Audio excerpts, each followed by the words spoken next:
The media has been desperate to damage control for Disney over The Little Mermaid and all of the live-action adaptations that have already stirred up controversy, like the new Peter Pan and Wendy film plus Snow White. And now in a new interview, the man in charge of these live-action films has straight up admitted they made moves like casting Holly Bailey and Rachel Zegler in leads to promote diversity, which will ultimately lead to money. I have a few different things that I want to show off, but before we get into the topic, if you enjoy the content that I create, please make sure to subscribe to the channel and hit the notification bell. Follow me on social media like Twitter or mine so that you can see when my content is posted. And of course, if you do really enjoy the videos and the live streams that I create, please consider becoming a Dark Titan via Patreon or a supporter via YouTube memberships. So this is a new New York Times article. I, of course, am using an archive because I don't want to give them my clicks. It says, "The man reimagining Disney classics for today's world." This is the problem with Disney. This is the problem that people have with these live-action adaptations. Nobody wants Disney classics reimagined for today's world. It says, for more than a decade, Sean Bailey has run Disney's animated film reimagining factory with quite efficiency and superhero-sized results. His live-action Aladdin collected $1.1 billion at the box office, while a photorealistic The Lion King took in $1.7 billion. A live-action Beauty and the Beast delivered $1.3 billion. Now, all of these movies are in quite different categories than the other live-action adaptations. I would say Aladdin, Lion King, Beauty and the Beast, all very praised live-action adaptations, but the others, not so much. I mean, you have to look at the Peter Pan and Wendy. They did not even put that into theaters because they knew it was going to go so terribly. While the Cinderella live-action did make money, it was not what they wanted it to do, and people have been very, I'm gonna say nitpicky with it. People were not the happiest with it, and people had a lot of complaints with it, especially some of the changes they made to the music and kind of the CGI direction they took it in, like with Cinderella's dress. And we also have to look at something like The Little Mermaid now. It looks like is no way it is going to hit $1 billion overall. It is not doing as great as they wanted it to do in theaters, and internationally it has been a complete and utter failure.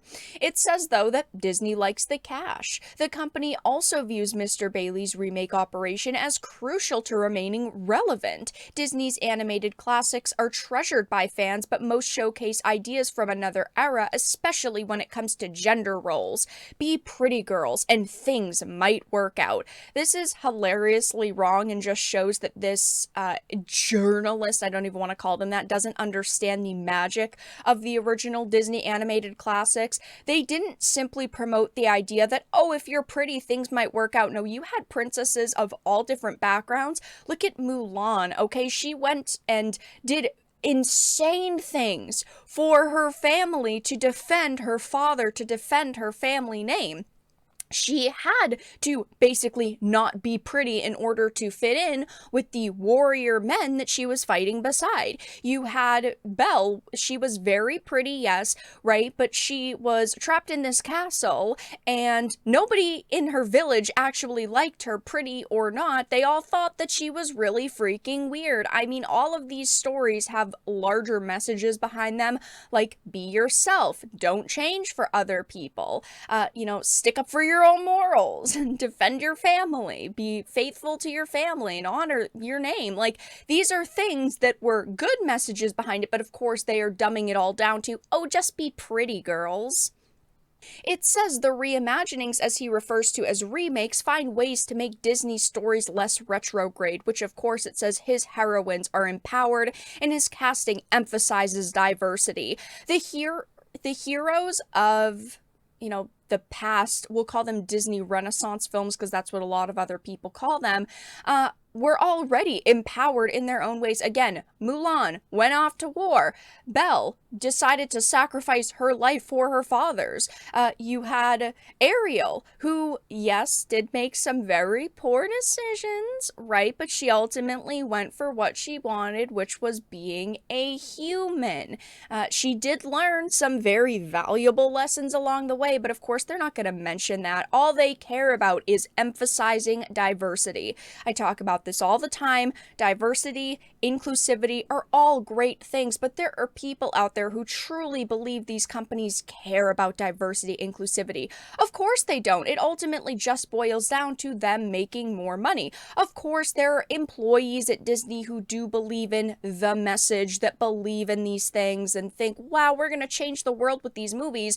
But ultimately, someone like Sean Bailey doesn't care. He just cares about the money. If someone tells him if you put a Latina actress in a lead, you're going to make $500 million more, do you really think he's not going to try it? Of course he is.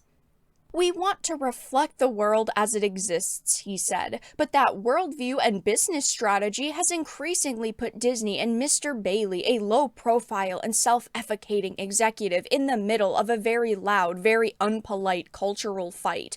The problem with the cultural fight that they're referring to is that the people who would defend Disney just run around calling everybody who doesn't like their changes racist and sexist and, all of these awful things that they can come up with. They mention how for every person who applauds Disney, there seems to be a counterpart who complains about being force-fed wokeness. Yeah, but the people who are applauding Disney are the people who are running around calling everyone awful things simply because they don't want their classics reimagined and ultimately recycled and ruined. This article itself is filled with people don't like these movies because they're racist. But this man ends up ending this article by questioning why his movies are so polarizing. It's because people don't want their movies and these beloved characters changed. Instead of trying to recycle what's come before, just make new things and you would make so many more people happy. I know that it's hard when they've hired people who are bad at their jobs, but they could at least try to make new things. And in those new pieces of content, they could put the representation he feels is lacking in the older content, then they'd make everyone happy because they're pushing representation and they're not ruining loved characters and stories. The attempts at modifying older content clearly are not working, and no matter how much they sit here and say there are people who love it and who will defend us, yeah, there might be, but you're not getting new consumers, which is ultimately what companies need to do, and you are pushing older ones, like me for instance, away. I would love to see more new Disney princesses be added to the lineup,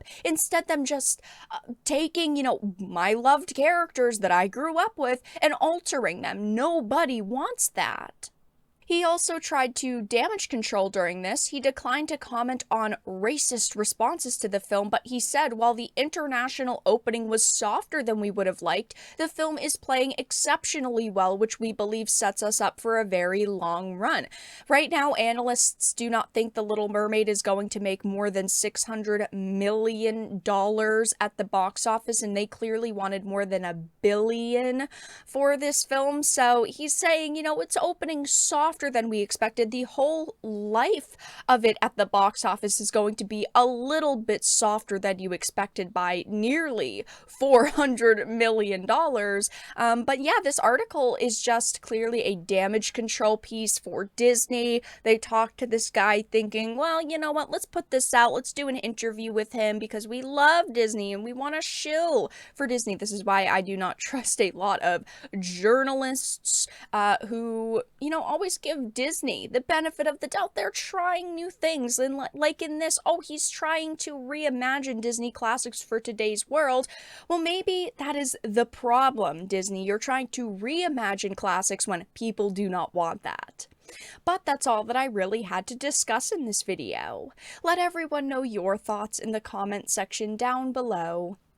If you enjoyed this and of course found it important and informative, please make sure to give it a like, share it, and subscribe to the channel. And of course, if you didn't, make sure to give it a dislike. I appreciate your support either way, but I will talk to you all again in the next video really soon.